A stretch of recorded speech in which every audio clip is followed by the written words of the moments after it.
Hello everyone, आज का हमारा टॉपिक है दिल्ली सल्तनत का विस्तार।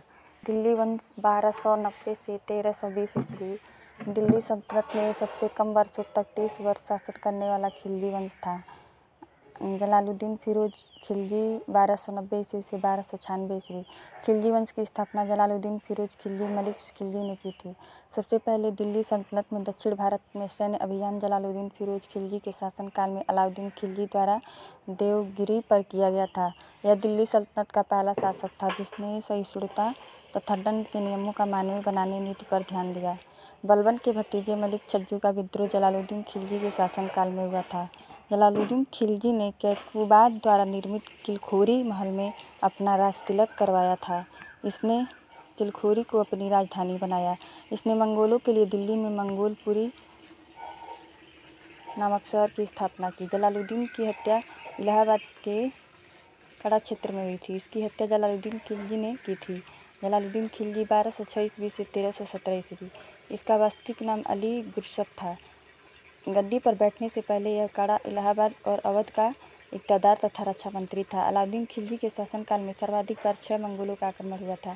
इसे सिकंदर ईसानी या सिकंदर 11 के नाम से जाना जाता था।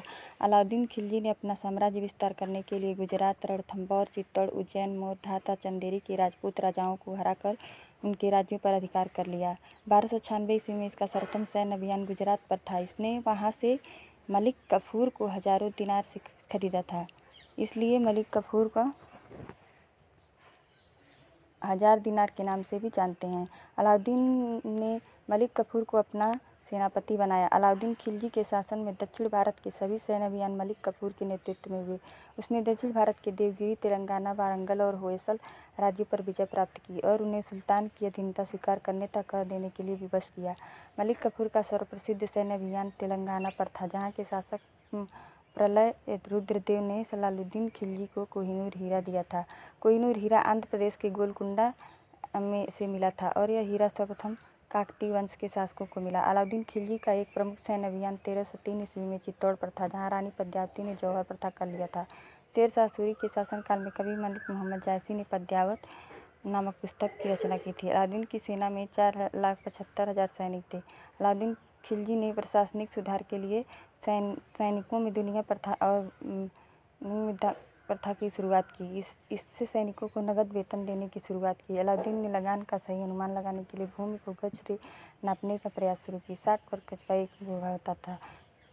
खराज लगान पैसे में नहीं बल्कि आसान के रूप में वसूल किया जाता था।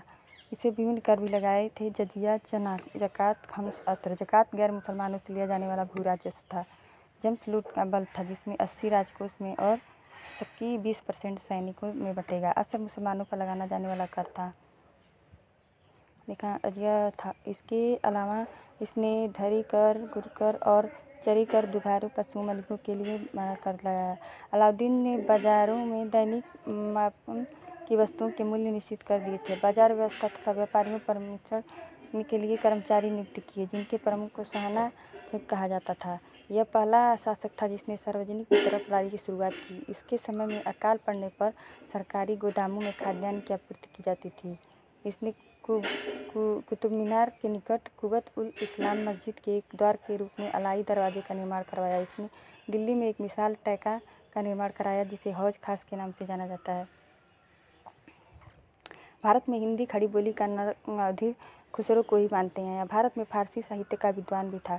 खुसरो को सितार का आविष्कारक माना जाता था। अमीर खुसरो ने नूर सिपह नामक पुस्तक की रचना की, जिससे भारत के पुष्पों और जलवायु के बारे में जिक्र मिलता है। अमीर खुसरो के अलावा अमीर हसन देहलवी भी अलाउद्दीन खिलजी के दरबार में रहता था, जिसे भारत का सदी कहा जाता था। इसने फवाद उल फवाद नामक पुस्तक की रचना की। तो इसी के साथ आज का हमारा टॉपिक समाप्त था। मिलते हैं नेक्स्ट टॉपिक पे, तब तक के लिए गुड बाय।